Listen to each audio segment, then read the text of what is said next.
Hello viewers, আসসালামু আলাইকুম। মজাদার রান্না করে সবাইকে স্বাগতম। আজকে আবার হাজির হয়ে গেলাম নতুন একটা রেসিপি নিয়ে। আজকে আমি তৈরি করে দেখাবো কাঁকরোল ভর্তা।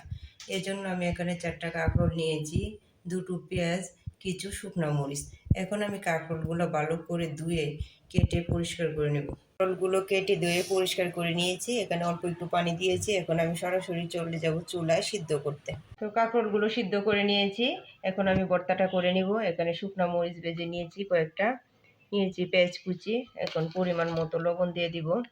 লবণটা যার যার ইচ্ছা মতো, আমি লবণটা কমিয়ে দিলাম। আপনারা লবণটা বেশিও নিতে পারেন, কমও নিতে পারেন। তো এখন মরিচগুলো লবণ দিয়ে ভালো করে এভাবে চটকিয়ে নিব। আপনারা ইচ্ছা করলে পাটা দিয়েও বেটে নিতে পারেন, শিলপাটার মাধ্যমে, কিন্তু আমি হাত দিয়ে চটকিয়ে নিয়েছি। এখন আমি মরিচের সাথে পেঁয়াজগুলো ভালোভাবে মিশিয়ে নিব। সরিষা তেল দিলে দিতেও পারেন, না দিলে চলবে। আমি সরিষা তো পেঁয়াজ মরিচগুলো মাখিয়ে নিয়েছি। এখন আমি কাঁকরোলগুলো দিয়ে দিব। প্রত্যেকটা কাঁকরোল এভাবে হাত দিয়ে মিশিয়ে নিব। তো রেডি হয়ে গেল আমার কাঁকরোল ভর্তা।